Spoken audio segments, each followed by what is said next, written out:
ಕೊನೆಗೂ ನೀಟ್ ಅಕ್ರಮಗಳ ವಿರುದ್ಧ ಪ್ರಧಾನಿ ನರೇಂದ್ರ ಮೋದಿಯವರು ಮೌನವನ್ನ ಮುರಿದಿದ್ದಾರೆ. ನೀಟ್ ಅಕ್ರಮಗಳನ್ನು ವಿರೋಧಿಸಿ ಕಳೆದ 16 ದಿನಗಳಿಂದ ಈ ದೇಶದ ಸಹಸ್ರಾರು ವಿದ್ಯಾರ್ಥಿಗಳು ಯುವಕರು ನಡೆಸ್ತಾ ಇರುವಂತಹ ಪ್ರತಿಭಟನೆಯನ್ನ ಕಂಡೂ ಕಾಣದಂತಿದ್ದಂತಹ ಪ್ರಧಾನಿ ನರೇಂದ್ರ ಮೋದಿಯವರು ಈಗ ಏಕಾಏಕಿ ಎಚ್ಚೆತ್ತುಕೊಂಡು ಪ್ರಶ್ನೆ ಪತ್ರಿಕೆ ಸೋರಿಕೆಗೆ ಕಾರಣರಾದವರ ವಿರುದ್ಧ ಕಟ್ಟುನಿಟ್ಟಿನ ಕ್ರಮವನ್ನ ತೆಗೆದುಕೊಳ್ಳಲಾಗ್ತದೆ ಅಂತ ಹೇಳಿದ್ದಾರೆ. ಅದಕ್ಕಾಗಿ ತ್ವರಿತಗತಿಯ ನ್ಯಾಯಾಲಯಗಳನ್ನೂ ಕೂಡ ಸ್ಥಾಪಿಸುವುದಕ್ಕೆ ಸರ್ಕಾರ ನಿರ್ಧರಿಸಿದೆ ಅಂತ ಭರವಸೆಯನ್ನ ಮಾನ್ಯ ಪ್ರಧಾನಿ ನರೇಂದ್ರ ಮೋದಿ ಅವರು ಹೇಳಿದ್ದಾರೆ. ಯುವಕರ ಭವಿಷ್ಯದ ಬಗ್ಗೆ ಬಾಯ್ತುಂಬ ಕಾಳಜಿಯನ್ನ ವ್ಯಕ್ತಪಡಿಸಿದ್ದಾರೆ ನರೇಂದ್ರ ಮೋದಿ ಅವರು.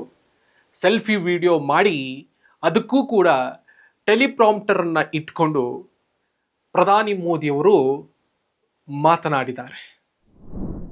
ಪ್ರಧಾನಿಗಳ ಬಾಯಿಯಿಂದ ಇಷ್ಟನ್ನ ಹೊರಹಾಕೋದಕ್ಕೆ ಈ ದೇಶದ ಸಹಸ್ರಾರು ಯುವಕರು ವಿದ್ಯಾರ್ಥಿಗಳು ಕಳೆದ 16 ದಿನಗಳಿಂದ ಮಾಡಿರುವಂತಹ ಶ್ರಮ, ತ್ಯಾಗ, ಬಲಿದಾನ ಬಹಳ ದೊಡ್ಡದು. ಕೆಲವು ಕಡೆ ನೂರಾರು ಪ್ರತಿಭಟನಾಕಾರರ ಮೇಲೆ ಪೊಲೀಸರು ಈಗಾಗಲೇ FIR ಅನ್ನ ದಾಖಲಿಸಿಕೊಂಡಿದ್ದಾರೆ. ಸಾವಿರಾರು ಯುವಕರ ಮೇಲೆ ಪೊಲೀಸರು ಲಾಠಿ ಬೀಸಿ ದೌರ್ಜನ್ಯವನ್ನ ಎಸಗಿದ್ದಾರೆ ಅನ್ನುವಂಥ ಆರೋಪಗಳಿವೆ. ಈ ಫಾಸ್ಟ್ ಕೋರ್ಟ್ ಸ್ಥಾಪಿಸುವುದಕ್ಕೆ ಮೋದಿ ನೇತೃತ್ವದ ಸರ್ಕಾರ ಇಷ್ಟು ಸ್ಲೋ ಆಗಿದ್ದು ಯಾಕೆ ಅನ್ನುವಂಥ ಪ್ರಶ್ನೆ ಉದ್ಭವ ಆಗುತ್ತೆ. ಜೊತೆಗೆ ಇದು ಅಕ್ರಮ ಸಕ್ರಮಗೊಳಿಸೋದಕ್ಕ ಅನ್ನುವಂತಹ ಪ್ರಶ್ನೆ ಉದ್ಭವ ಆಗ್ತಾ ಇದೆ. ಮಾತನಾಡ್ತಾ ಹೋಗೋಣ. ನಮಸ್ಕಾರ, ಸುಮನ್ ಟಿವಿ ಕನ್ನಡಕ್ಕೆ ಸ್ವಾಗತ. ನಾನು Shriraj Bakwadi. Thank you friends. कल देर रात आपसे मिलने का मौका मिल गया. मेरे जो वीडियो पोस्ट किया था उसको जिस प्रकार से आपने रिस्पॉन्ड किया, सकारात्मक सुझाव दिए, thanks to everybody.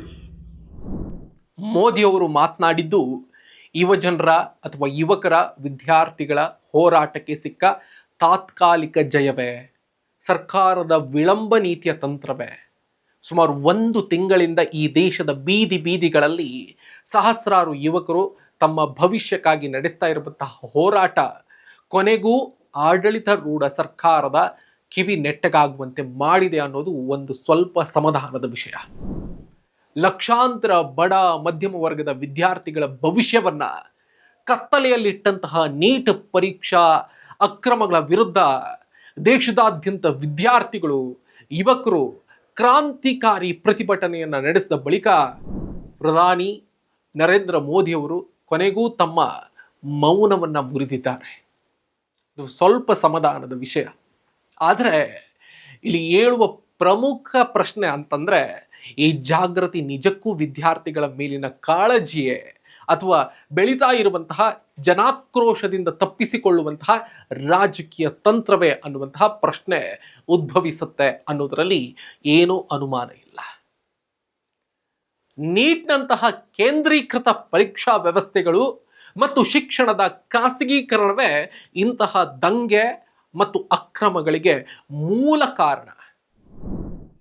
Coaching ಸೆಂಟರ್ಗಳ corporate mafia ಮತ್ತು ಪೇಪರ್ ಲೀಕ್ ದಂಧೆ ಕಷ್ಟಪಟ್ಟು ಓದುವ ಬಡ ಶ್ರಮಿಕ ವರ್ಗದ ವಿದ್ಯಾರ್ಥಿಗಳ ಹಕ್ಕನ್ನ ಕಸಿತಾ ಇದೆ. ಪರೀಕ್ಷಾ ಅಕ್ರಮದ ವಿರುದ್ಧ 16 ದಿನಗಳ ಕಾಲ ರಸ್ತೆಗಿಳಿದು ಬೀದಿಗಿಳಿದು ಹೋರಾಡಿದಂತಹ ಯುವಕರು, ವಿದ್ಯಾರ್ಥಿಗಳು ಕೇವಲ ತಮ್ಮ ಹಕ್ಕಿಗಾಗಿ ಹೋರಾಡಿಲ್ಲ, ಬದಲಿಗೆ ಈ ಕೆಟ್ಟ ಶಿಕ್ಷಣ ವ್ಯವಸ್ಥೆಯ ವಿರುದ್ಧ ಧ್ವನಿ ಎತ್ತಿದ್ದಾರೆ. NTA ವ್ಯವಸ್ಥೆಯ ಬಗ್ಗೆ ಧ್ವನಿ ಎತ್ತುತ್ತಾ ಇದ್ದಾರೆ. ಅದನ್ನು ರದ್ದುಗೊಳಿಸಬೇಕು ಅಂತ ಅವರು ಆಗ್ರಹಿಸ್ತಾ ಇದ್ದಾರೆ. ವಿದ್ಯಾರ್ಥಿಗಳ ಹೋರಾಟದ ವಿರುದ್ಧ ಸರ್ಕಾರದ ಈವರೆಗಿನ ಧೋರಣೆ ಸಂಪೂರ್ಣವಾಗಿ ದಮನಕಾರಿಯಾಗಿತ್ತು. ನ್ಯಾಯವನ್ನ ಕೇಳಿದಂತಹ ಸಾವಿರಾರು ಯುವಕರ ಮೇಲೆ, ಸಾವಿರಾರು ವಿದ್ಯಾರ್ಥಿಗಳ ಮೇಲೆ ಪೊಲೀಸರು ಲಾಠಿ ಬೀಸಿದ್ರು, ಅಶ್ರುವಾಯನ್ನ ಸಿಡಿಸಿದ್ರು. ಪ್ರಜಾಪ್ರಭುತ್ವದಲ್ಲಿ ಶಾಂತಿಯುತ ಪ್ರತಿಭಟನೆ ನಡೆಸೋದು ಸಂವಿಧಾನಾತ್ಮಕ ಹಕ್ಕದು.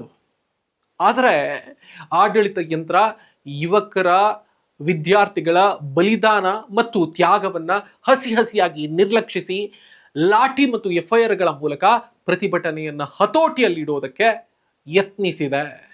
ಇದು ನಮ್ಮ ನಿಮ್ಮ ಕಣ್ಣ ಮುಂದೆ ಆಗಿರುವಂತಹ ಘಟನೆ. ಇನ್ನು ಈ ಫಾಸ್ಟ್ ಟ್ರ್ಯಾಕ್ ಕೋರ್ಟ್ ಸ್ಥಾಪನೆಯ ಬಗ್ಗೆ ಮೋದಿ ನೀಡಿರುವಂತಹ ಭರವಸೆ ವಿಳಂಬ ನೀತಿಯೋ ಅಥವಾ ಅಕ್ರಮ ಮುಚ್ಚಿ ಹಾಕುವ ಯತ್ನವೋ ಅನ್ನುವಂತಹ ಪ್ರಶ್ನೆ ಸಹಜವಾಗಿ ಸಾಮಾಜಿಕ ವಲಯದಲ್ಲಿ ಉದ್ಭವ ಆಗ್ತಾ ಇದೆ. ಪ್ರಶ್ನೆ ಪತ್ರಿಕೆ ಸೋರಿಕೆಗೆ ಕಾರಣರಾದವರ ವಿರುದ್ಧ ಕ್ರಮ ಜರುಗಿಸುವುದಕ್ಕೆ ತ್ವರಿತಗತಿಯ ನ್ಯಾಯಾಲಯಗಳನ್ನ ಸ್ಥಾಪಿಸುವುದಾಗಿ ಪ್ರಧಾನಿ ನರೇಂದ್ರ ಮೋದಿ ಅವರು ಭರವಸೆಯನ್ನ ನೀಡಿದ್ದಾರೆ. ಆದರೆ ಪ್ರಶ್ನೆ ಅಂದ್ರೆ ಫಾಸ್ಟ್ ಕೋರ್ಟ್ ಸ್ಥಾಪಿಸುವುದಕ್ಕೆ ಮೋದಿ ಸರ್ಕಾರ ಇಷ್ಟು ಸ್ಲೋ ಆಗಿದ್ಯಾಕೆ?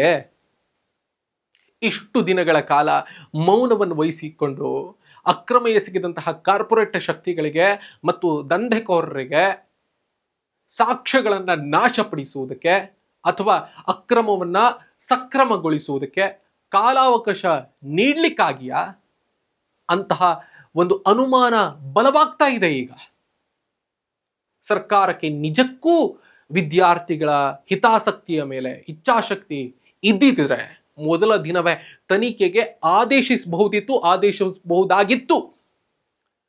ಕೇವಲ ಭರವಸೆ ಸಾಲದು, ವ್ಯವಸ್ಥಿತ ಬದಲಾವಣೆ ಬೇಕು. ವಿದ್ಯಾರ್ಥಿಗಳು ಯುವಕರು ಕೇಳ್ತಾ ಇರೋದು ಅದೇ ಕೂಡ. ಮೋದಿಯವರು ಇದನ್ನು ಅರ್ಥ ಮಾಡ್ಕೊಳ್ಬೇಕು. ಪ್ರಧಾನಿಯವರ ಬಾಯಿಯಿಂದ ಬಂದಂತಹ ಕೇವಲ ಆಶ್ವಾಸನೆಯ ಮಾತುಗಳು ಯುವ ಜನರ ಗಾಯಕ್ಕೆ ಮುಲಾಮ್ ಆಗ್ತದೆ ಅಂದ್ರೆ ಅದು ಭ್ರಮೆ ಅಷ್ಟೇ.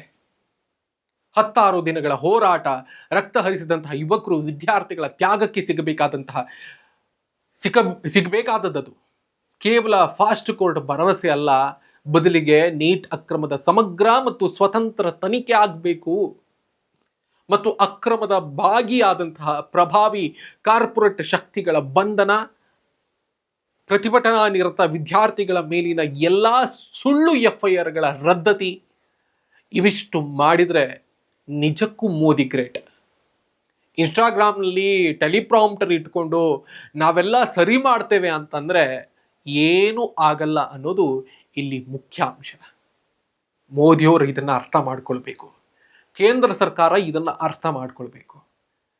ಅಲ್ಲಿಯವರೆಗೆ ನೀವು ಏನೇ ಮಾಡಿದ್ರು ಅದು ವ್ಯರ್ಥ ಅನ್ನೋದು ಇಲ್ಲಿ ಮುಖ್ಯ ಅಂಶ. ಈ ಬಗ್ಗೆ ನಿಮ್ಗೆ ಏನು ಅನಿಸ್ತದೆ ಕಮೆಂಟ್ ಮಾಡಿ ತಿಳಿಸಿ. ಥ್ಯಾಂಕ್ ಯು ಸೋ ಮಚ್ ಈವರೆಗೆ ಈ ಒಂದು ಸ್ಪೆಷಲ್ ಎಕ್ಸ್ಪ್ಲೈನರನ್ನು ನೋಡಿರೋದಕ್ಕೆ ಮತ್ತು ಕೇಳಿರೋದಕ್ಕೆ. ನಾನು ನಿಮ್ಮಲ್ಲಿ ಒಂದು ರಿಕ್ವೆಸ್ಟ್ ಮಾಡ್ಕೊಳ್ತೀನಿ, ನೀವಿನ್ನೂ ಕೂಡ ಸುಮನ್ ಟಿವಿ ಕನ್ನಡದ ಸಬ್ಸ್ಕ್ರೈಬರ್ ಅಲ್ಲದೇ ಇದ್ದರೆ ಈ ಕೂಡಲೇ ಸಬ್ಸ್ಕ್ರೈಬ್ ಮಾಡ್ಕೊಳ್ಳಿ. ಆ ಮುಖೇನವಾಗಿ ನಮ್ಮ ಎಲ್ಲ ಕಂಟೆಂಟ್ಗಳು ನಿಮಗೆ ಅತಿ ಶೀಘ್ರದಲ್ಲೇ ತಲುಪುತ್ತೆ. Thank you.